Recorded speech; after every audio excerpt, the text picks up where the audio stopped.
Hey guys, and welcome to the Akinon's YouTube channel. In this video, we will learn how to reverse a list in Python.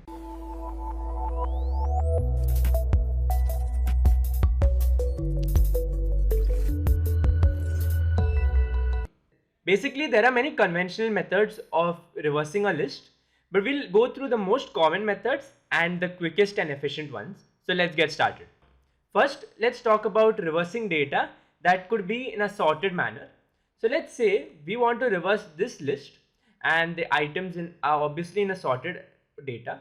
So for that, what we can do is we can simply call the variable, that's the data name, and I'm going to use the sort function. And now within that there is a keyword saying reverse, and that reverse I'm going to set it to true.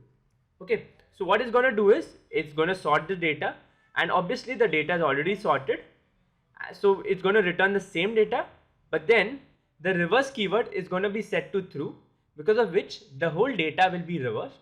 So let's see what ends up happening. So if I just print data and run this, as you can see, we get the desired manner and this data works to be perfect. But now let's try to solve another issue, that whereas the data isn't sorted. In this case it isn't sorted, and if we want the reversed one data to be visible, it should be something like 4312, right?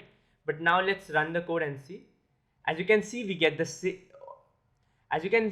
get the data in a descending manner, which is not the required output that we are searching for, which means this method of reversing your data in a list is only going to work for some cases. So now we will see another method that is the more preferable method, that is using the reverse function.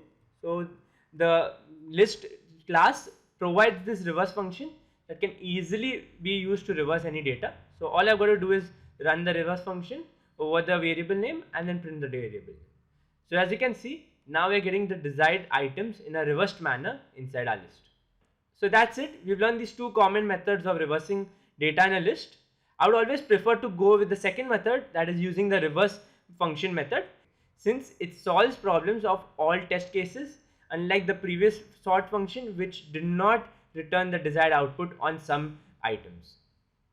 So if you like this video, don't forget to drop a like and share it with your friends, and subscribe to the Akinon's YouTube channel for more fun and interesting videos.